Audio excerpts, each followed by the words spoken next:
भक्त और भगवान की कथा। एक समय की बात है, संत नामदेव भगवान के बहुत बड़े भक्त थे।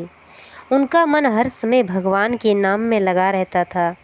वे जहाँ भी जाते भगवान का भजन करते और लोगों को भी प्रेम और भक्ति का मार्ग बताते।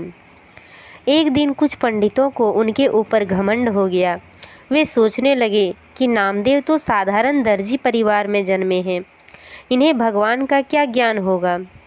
उन्होंने संत नामदेव की परीक्षा लेने का निश्चय किया। वे सभी एक बड़े मंदिर में पहुँचे और नामदेव जी से बोले, यदि भगवान सच में तुमसे प्रेम करते हैं तो उन्हें यहाँ बुलाकर दिखाओ।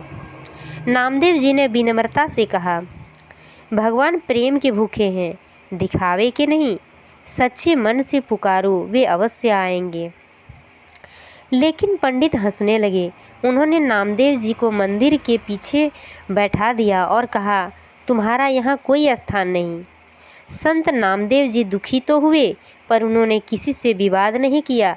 वे मंदिर के पीछे जाकर बैठ गए और आंसू भरी आंखों से भगवान को याद करने लगे। वे गाने लगे, हे प्रभु, मैं आपका हूँ। यदि आप मुझे अपनाएंगे नहीं तो इस संसार में मेरा कौन है। उसकी भक्ति इतनी सच्ची थी कि अचानक चमत्कार हुआ। जिस दिशा में मंदिर का मुख्य द्वार था वह घूमकर उसी ओर हो गया जहां नामदेव जी बैठे थे। लोग आश्चर्यचकित रह गए। सब समझ गए कि भगवान अपने सच्चे भक्त के साथ है। पंडितों का घमंड टूट गया।